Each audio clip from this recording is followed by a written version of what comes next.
अंधा और लंगड़ा। कई वर्ष पहले एक घने जंगल में दो व्यक्ति खो गए थे।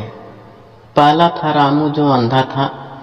उसकी आंखें देख नहीं सकती थी, लेकिन उसका दिमाग तेज था और वह हर आवाज, हवा की दिशा और जमीन की बनावट को पहचान सकता था। दूसरा था श्याम, जो लंगड़ा था। उसकी टांगें चलने में असमर्थ थी, लेकिन उसकी आंखें इतनी तीक्ष्ण थी कि वह दूर दूर तक हर चीज को स्पष्ट देख सकता था। दोनों अलग अलग कारणों से जंगल में आए थे।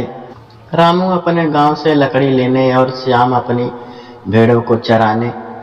लेकिन अचानक आए तूफान ने उन्हें अपनी राह से भटका दिया और वे जंगल के गहरे हिस्से में फंस गए।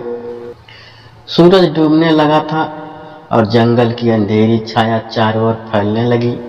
जंगली जानवरों की दहाड़ और हवा की सरसराहट से दोनों डर गए। रामू ने कहा, मेरी आंखें नहीं देखती और मैं अकेले यहाँ से नहीं निकल सकता। अगर कोई रास्ता बता सके तो शायद मैं आगे बढ़ सकूं। श्याम ने जवाब दिया, मेरी टांगें नहीं चलती, लेकिन मैं देख सकता हूँ। अगर कोई मुझे ले आए तो मैं रास्ता दिखा सकता हूँ। दोनों ने एक दूसरे की बात सुनी और सोचा कि अगर वे एक दूसरे की मदद करें तो शायद जंगल से बाहर निकलने का रास्ता मिल जाए। रामू ने श्याम को अपनी पीठ पर उठाया।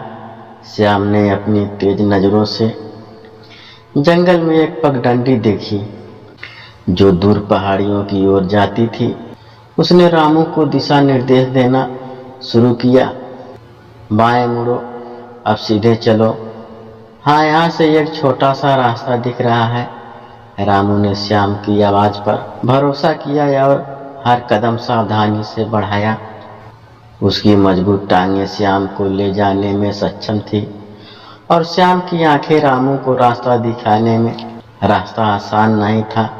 जंगल में कांटे, गड्ढे और पेड़ों की जटिल शाखाएं उनके सामने बाधाएं बन रही थी। एक बार श्याम ने चिल्लाया, कहा, सावधान, सामने एक गहरा गड्ढा है, थोड़ा दाएं चलो। रामू ने तुरंत दिशा बदल ली और वे सुरक्षित निकल गए।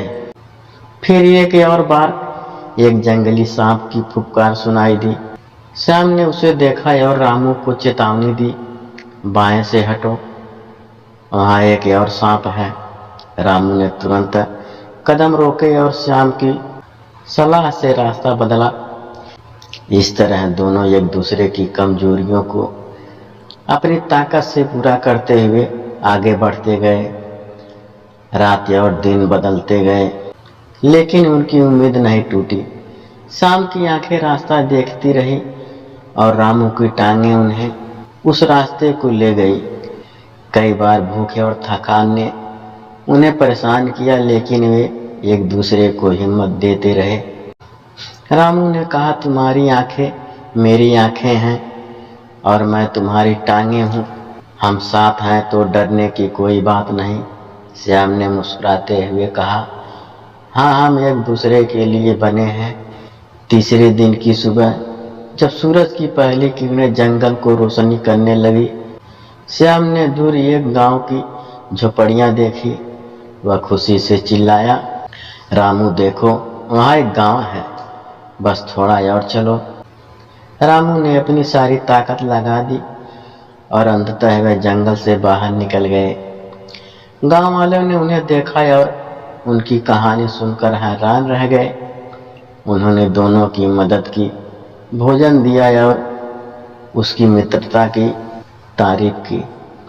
गांव के एक बूढ़े ने कहा, तुम दोनों साबित कर दिया कि एकता और साहस से कोई भी बाधा पार की जा सकती है। रामू और श्याम ने उस दिन से एक दूसरे का साथ नहीं छोड़ा।